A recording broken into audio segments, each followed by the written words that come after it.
जैसे कई व्यक्ति दुखी हो जाते हैं अपने प्रारब्ध के पापों से, संकट के ऊपर संकट, संकट के ऊपर संकट आ रहा है,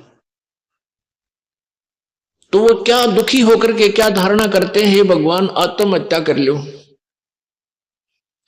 इसके विषय में परमेश्वर अपनी वाणी में कहते हैं, इस देही को और देवता लोचे तू नर क्यों उकलाता, इस मनुष्य शरीर को तो देवता भी तरस रहे हैं जो तुझे प्राप्त हुआ है, और तू इसने क्यों उकलाता है, यानी इसने क्यों छक लिया।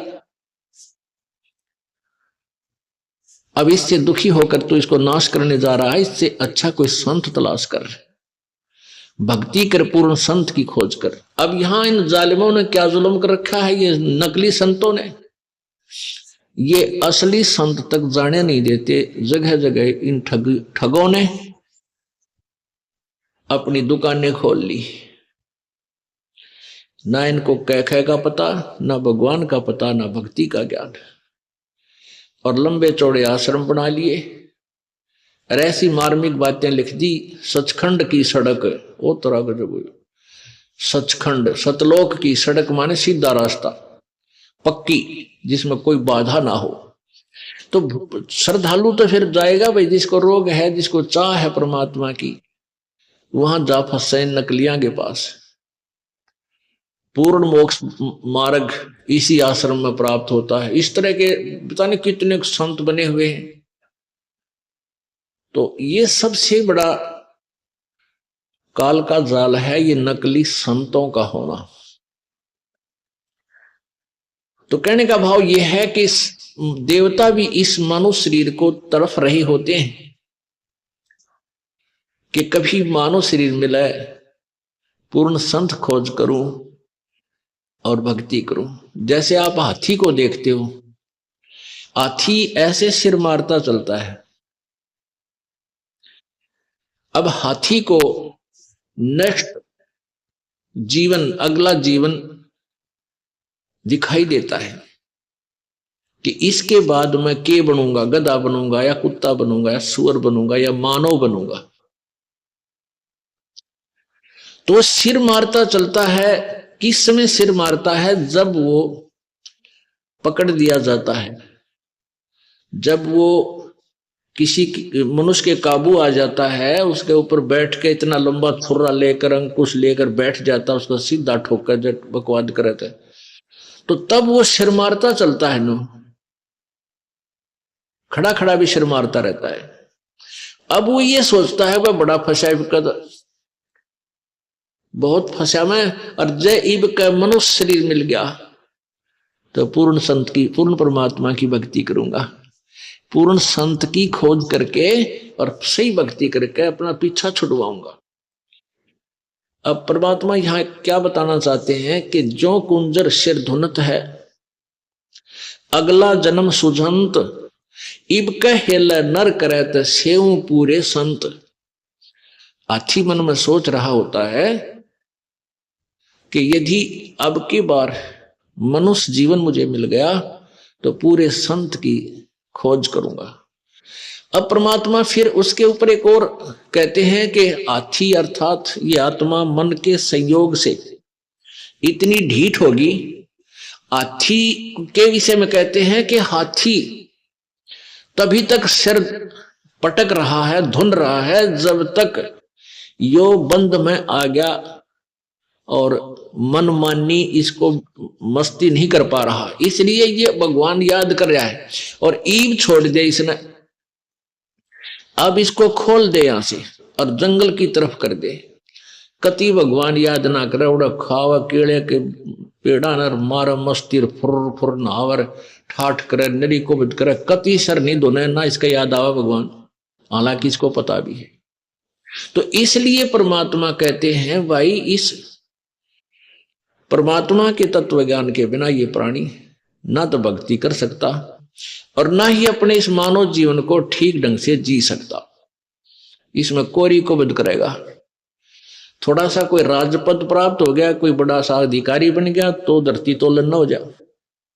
मंत्री, मुख्यमंत्री, प्रधानमंत्री, राष्ट्रपति बन जाए तो पता ना क्या सोच बैठा है और भूल जाता उसमें कि तू इंसान भी है, तू जीव भी है।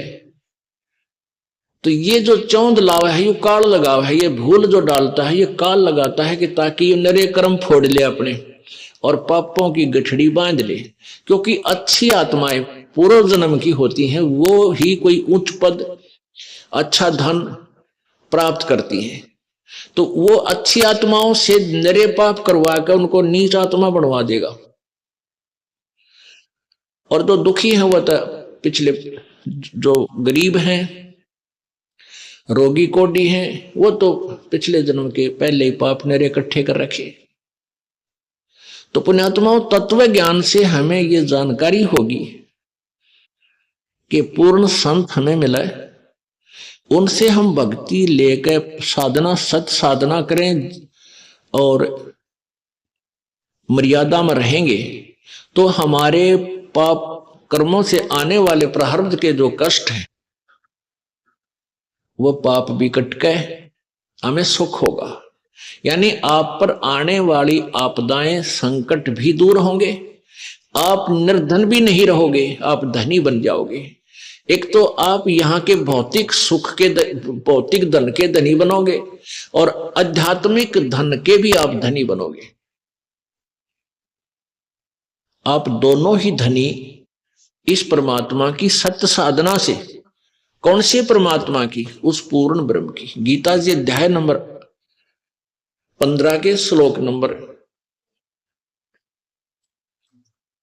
1 से 4 तक ये बताया गया है कि ये संसार रूपी एक उल्टा लटका हुआ वृक्ष जानो, और वृक्ष की ऊपर ऊपर को जड़े मानो, ऊपर अर्श कुर्श पर, अर्श माने आसमान पर, कुर्श माने उसके कॉर्नर पर, आखिरी छोर पर, अर्श कुर्श पर श्वेत गुमज है। और जहां परमेश्वर का डेरा, जहां कबीर परमात्मा का डेरा स्थान सतलोक है, अरस यानी आसमान के अंतिम छोर पे, ऊपर में कति चोटी में, सुन शिखर में, तो वहां परमात्मा रहता है सतलोक में।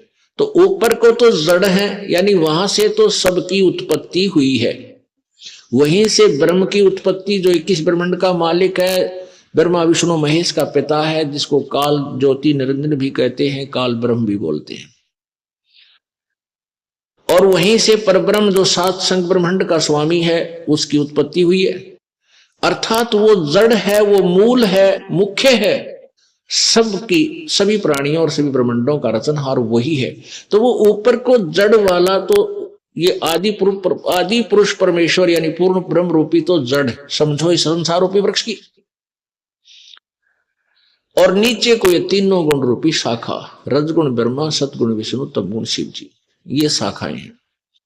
बीच के जो और भाग हैं उनको काल ब्रह्म ने नहीं बोला गीता में। उसके लिए गीता जी अध्याय नंबर 4 के श्लोक नंबर 34 में बताया है कि वो तत्व ज्ञान जो अध्याय नंबर 4 के श्लोक 32 में जिसके विषय में लिखा है कि सच्चिदानंद घन की वाणी में वो लिखा हुआ है, विस्तार से कहा, उस तत्व ज्ञान को यानी कंप्लीट नॉलेज, उस पूर्ण संपूर्ण ज्ञान को किसी तत्वदर्शी संत से जाकर पूछ। उनको दंडोत प्रणाम करने से, कपट छोड़कर उनसे प्रसन्न करने से, तत्वदर्शी संत तुझे उस परमात्म तत्व की, यानी और परमात्मा गीता ज्ञान दाता से कोई भिन्न है, उस पूर्ण ब्रह्म के बारे में जानकारी देंगे। उस तत्वदर्शी संत की पहचान बताई है 15वें अध्याय के प्रथम श्लोक में। उसमें बताया कि ऊपर को जड़ वाला, नीचे को तीनों गुण रूपी शाखा वाला, ये जो संसार रूपी वृक्ष के सारे पार्ट, सभी विभाग, जड़ कौन परमात्मा है, और तना कौन प्रभु है, डार कौन प्रभु है, और शाखा कौन है, ये विस्तार से जो जानकारी देगा स वेदवित, वह वेद के तात्पर्य को जानने वाला है, अर्थात वो तत्वदर्शी संत है। तो आइए देखते हैं संत रामपाल जी महाराज जी के ज्ञान को उनके द्वारा लिखी गई पुस्तक जीने की राह, पेज नंबर 187 से। गुरु बिन मोक्ष नहीं। प्रश्न, क्या गुरु के बिना भक्ति नहीं कर सकते? उत्तर, भक्ति कर सकते हैं परंतु व्यर्थ प्रयत्न होगा। प्रश्न, कारण बताएं। उत्तर, परमात्मा का विधान है जो सूक्ष्म वेद में कहा है, कबीर गुरु बिन माला फेरते गुरु बिन देते दान, गुरु बिन दोनों निष्फल है, पूछो वेद पुराण। कबीर राम कृष्ण से कौन बड़ा, उन्हों भी गुरु कीन, तीन लोक के वे धनी, गुरु आगे आधीन। कबीर राम कृष्ण बड़े तीनों पुर राजा, तीन गुरु बिंद किन्ह निज काजा। भावार्थ, गुरु धारण किए बिना यदि नाम जाप की माला फिराते हैं और दान देते हैं, वे दोनों व्यर्थ हैं। यदि आप जी को संदेह हो तो अपने वेदों तथा पुराणों में प्रमाण देखें।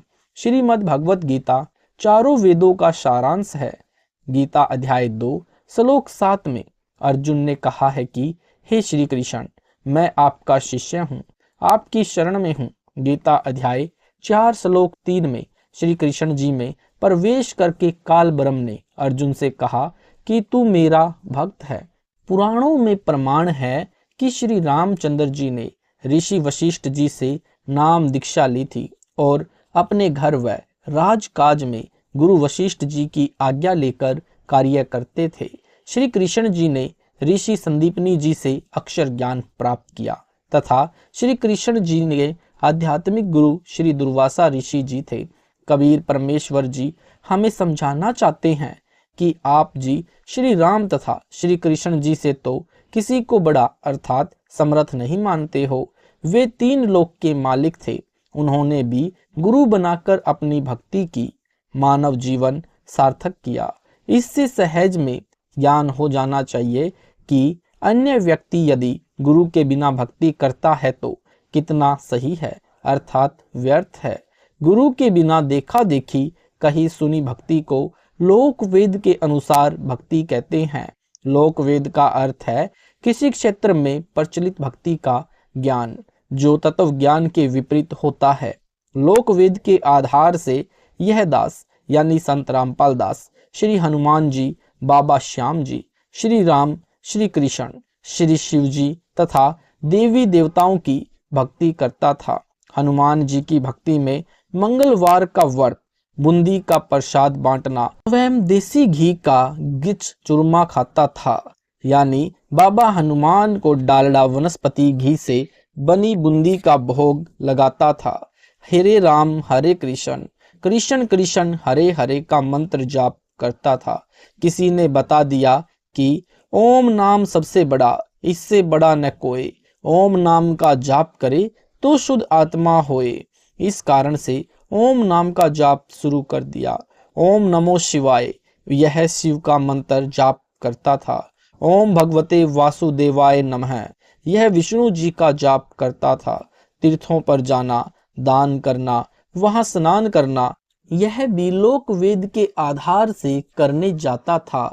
जैसे घर में सुख होते थे तो मैं मानता था कि ये सब मेरी उपरोक्त भक्ति के कारण हो रहा है। जैसे कक्षा में पास होना, विवाह होना, पुत्र तथा पुत्रियों का जन्म होना, नौकरी लगना, ये सर्व सुख उपरोक्त साधना से ही मानता था। कबीर परमेश्वर जी ने सूक्ष्म वेद में कहा है, कबीर पीछे लग गया जाऊं था मैं लोक वेद के साथ, रास्ते में सतगुरु मिले दीपक दिन्या हाथ। भावार्थ है कि साधक लोक वेद अर्थात दंत कथा के आधार से भक्ति कर रहा था। उस शास्त्र विरुद्ध साधना के मार्ग पर चल रहा था। रास्ते में अर्थात भक्ति मार्ग में एक दिन तत्वदर्शी संत मिल गए। उन्होंने शास्त्र विधि अनुसार शास्त्र प्रमाणित साधना रूपी दीपक दे दिया अर्थात सत्य शास्त्रानुकूल साधना का ज्ञान कराया तो जीवन नष्ट होने से बच गया। सतगुरु द्वारा बताए तत्व ज्ञान की रोशनी में पता चला कि मैं गलत भक्ति कर रहा था। श्रीमद् भगवत गीता अध्याय 16 श्लोक 23-24 में कहा है कि शास्त्र विधि को त्याग कर जो साधक मन माना आचरण करते हैं उनको न तो सुख होता है, न सिद्धि प्राप्त होती है और न ही गति अर्थात मोक्ष की प्राप्ति होती है अर्थात व्यर्थ साधना है। फिर गीता अध्याय 16 श्लोक 24 में कहा है कि अर्जुन, इससे तेरे लिए कर्तव्य और अकर्तव्य की व्यवस्था में शास्त्र ही प्रमाण है। जो उपरोक्त साधना यह दास यानी संत रामपाल दास किया करता था तथा पूरा हिंदू समाज कर रहा है, वह सब गीता वेदों में वर्णित न होने से शास्त्र विरुद्ध साधना हुई जो व्यर्थ है। कबीर गुरु बिन काहू न पाया ज्ञाना, ज्यों थोता भूस छड़े मूड किसाना।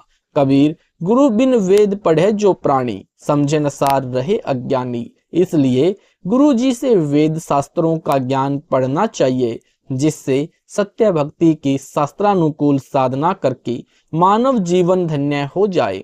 पूर्ण गुरु के वचन की शक्ति से भक्ति होती है। उदाहरण, गुरु जी से दीक्षा लेकर भक्ति करना लाभदायक है। बिना गुरु के भक्ति करने से कोई लाभ नहीं होता। उदाहरण, एक राजा की रानी बहुत धार्मिक थी। उसने परमेश्वर कबीर जी से गुरु दीक्षा ले रखी थी। वह प्रतिदिन गुरु दर्शन के लिए जाया करती थी। राजा को यह अच्छा नहीं लगता था, परंतु वह अपनी पत्नी को वहां जाने से रोक नहीं पा रहा था। कारण एक तो वह उस बड़े शक्तिशाली राजा की लड़की थी, दूसरे वह अपनी पत्नी को प्रसन्न देखना चाहता था। एक दिन राजा ने अपनी पत्नी से कहा कि आप नाराज न हो तो एक बात कहूं। रानी ने कहा, कहो। राजा ने कहा कि आप अपने गुरु के पास जाती हैं, भक्ति तो गुरु के बिना भी हो सकती है। रानी ने कहा कि गुरुजी ने बताया है कि गुरु के बिना भक्ति करना व्यर्थ है। राजा ने कहा कि मैं तेरे साथ कल तेरे गुरुजी से मिलूंगा, उनसे यह बात स्पष्ट करूंगा। राजा ने संत जी से प्रश्न किया कि आप जनता को मूर्ख बना रहे हो कि गुरु बिन भक्ति नहीं होती। क्यों भक्ति सफल नहीं होती?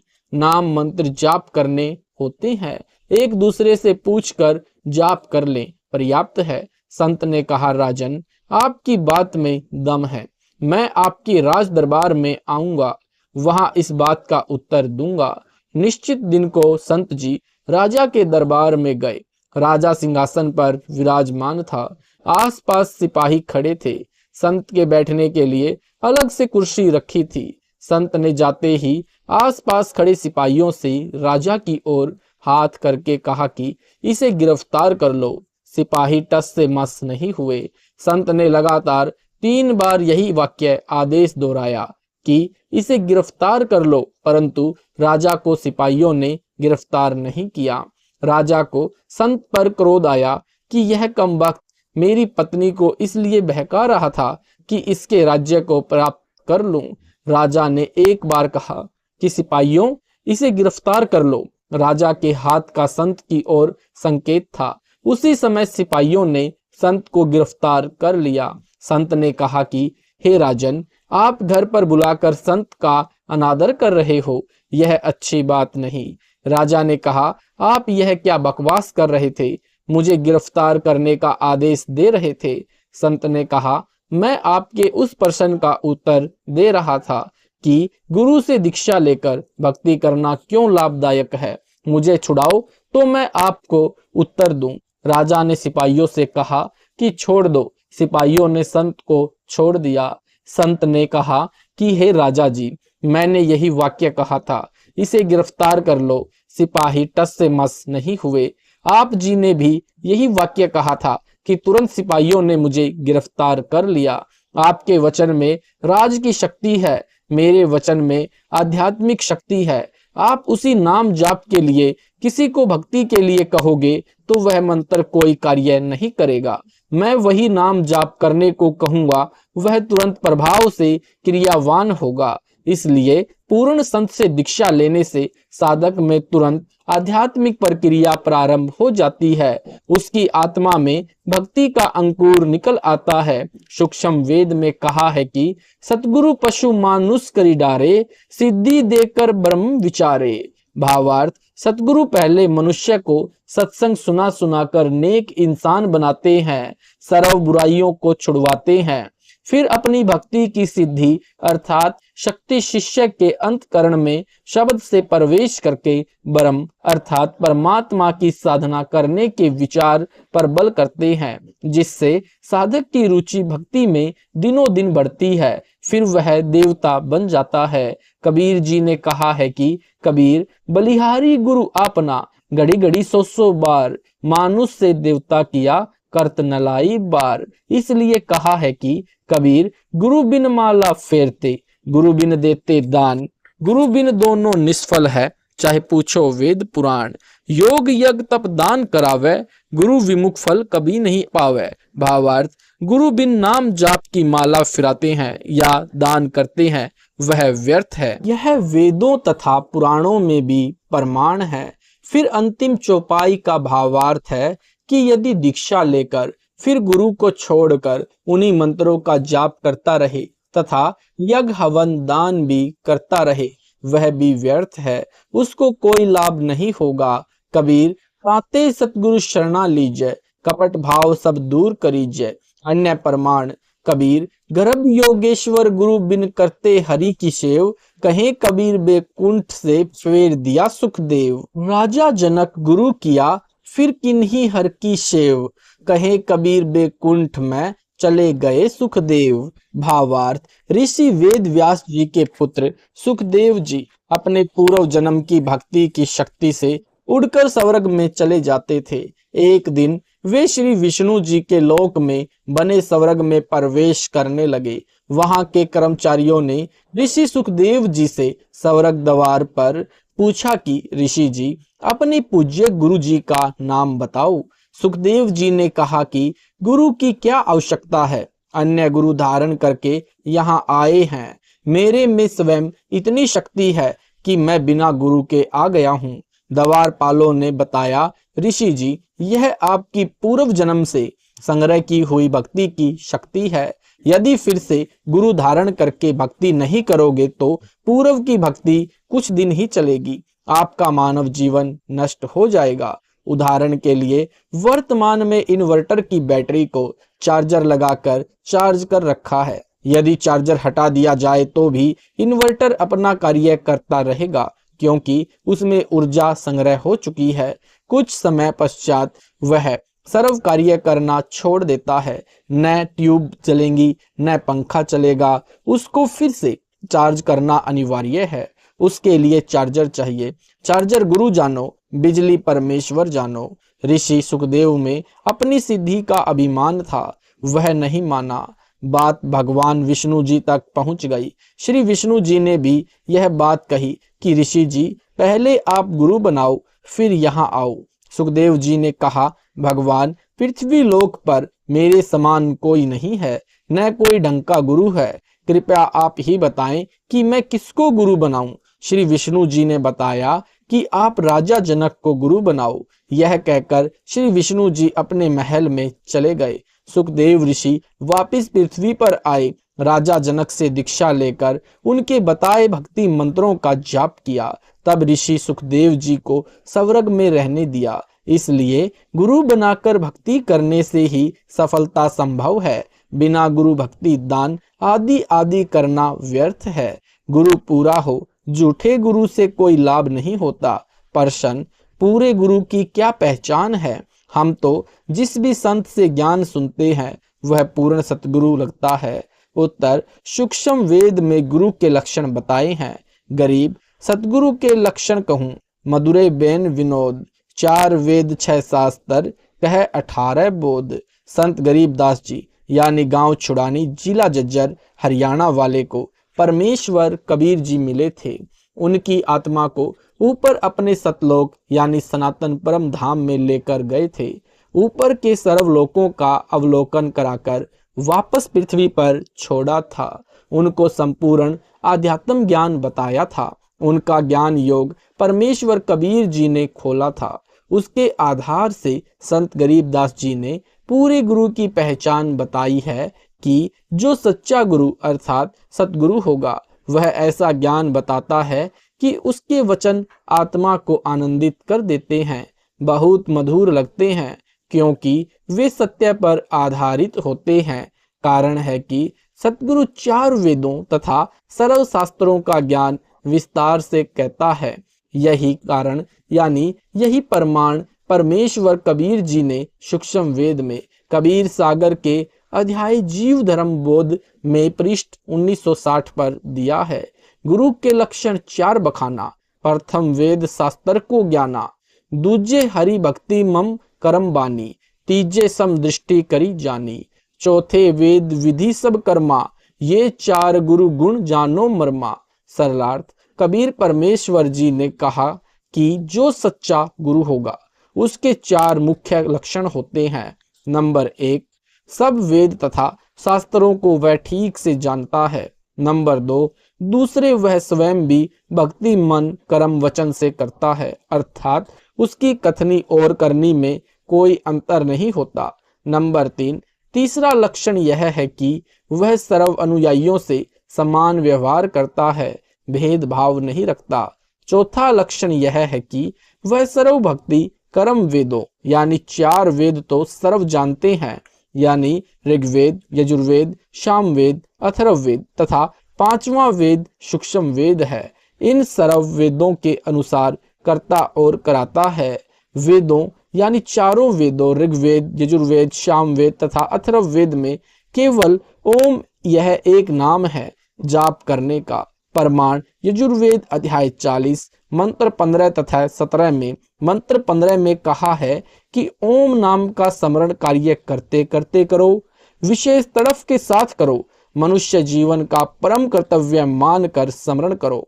ओम का जाप मृत्यु पर्यंत करने से इतना अमरत्व प्राप्त हो जाएगा जितना ओम के स्मरण से होता है।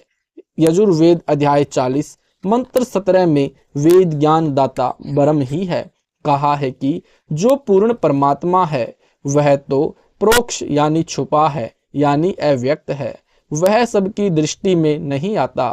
उसकी जानकारी यजुर्वेद अध्याय 40 मंत्र 10 में बताई है कि उसका यथार्थ ज्ञान तत्वदर्शी संत ही जानते हैं, उनसे सुनो। फिर यजुर्वेद अध्याय 40 मंत्र 17 में आगे कहा है कि मैं ब्रह्म हूँ, मेरा ओम नाम है, मैं ऊपर दिव्य आकाश रूपी ब्रह्मलोक में रहता हूँ। यही प्रमाण श्री देवी महापुराण यानी गीता प्रेस गोरखपुर से प्रकाशित सचित्र मोटा टाइप केवल हिंदी के 7वें स्कंद में पृष्ठ 562 से 563 पर श्री देवी जी ने राजा हिमालय को बताया है कि राजन, आप यदि आत्म कल्याण चाहते हो तो मेरी भक्ति सहित सर्व बातों को छोड़ दो, केवल एक ओम नाम का जाप करो, ब्रह्म प्राप्ति का उद्देश्य रखो, इससे आप ब्रह्म को प्राप्त हो जाओगे। वह ब्रह्म लोक रूपी दिव्य आकाश में रहता है। इससे स्पष्ट हुआ कि वेदों में केवल एक ओम नाम ही जाप का है। श्रीमद् भगवत गीता जो वेदों का सारांश है उसमें अध्याय 8 श्लोक 13 में कहा है, ओम इति एकाक्षरम ब्रह्म व्यवहारम माम अनुस्मरन् च प्रयाति त्यजनम देहे स याति प्रणामम गतिम। अनुवाद, गीता ज्ञान दाता ब्रह्म ने कहा है कि मुझ ब्रह्म का केवल ओम यह एक अक्षर है। इसका उच्चारण स्मरण करता हुआ जो साधक शरीर त्याग कर जाता है वह मृत्यु उपरांत ओम नाम के स्मरण से मिलने वाली परम गति अर्थात ब्रह्म लोक को प्राप्त होता है। श्रीमद् भगवत गीता तथा वेदों में इसके अतिरिक्त अर्थात ओम के अतिरिक्त कोई नाम ब्रह्म का साधना का नहीं है। प्रमाणित हुआ कि ओम नाम का जाप शास्त्र प्रमाणित है। गीता ज्ञान दाता ने स्पष्ट किया है कि अर्जुन, तेरे और मेरे बहुत जन्म हो चुके हैं, आगे भी होंगे। मेरी उत्पत्ति को ऋषि तथा देवतागण नहीं जानते। इससे सिद्ध हुआ कि गीता ज्ञान दाता ब्रह्म नाशवान है तथा जन्मता मरता है। इसके पुजारी भी जन्म मरण के चक्कर में ही रहेंगे। इसलिए गीता अध्याय 8 श्लोक 16 में कहा है कि ब्रह्मलोक में गए साधक भी पुनर्जन्म में रहते हैं। इसलिए गीता ज्ञान दाता ने गीता अध्याय 18 श्लोक 62 में कहा है कि हे भारत, तू सर्व भाव से उस परमेश्वर की शरण में जा। उस परमेश्वर की कृपा से ही तू परम शांति तथा सनातन परम धाम अर्थात सत्यलोक को प्राप्त होगा।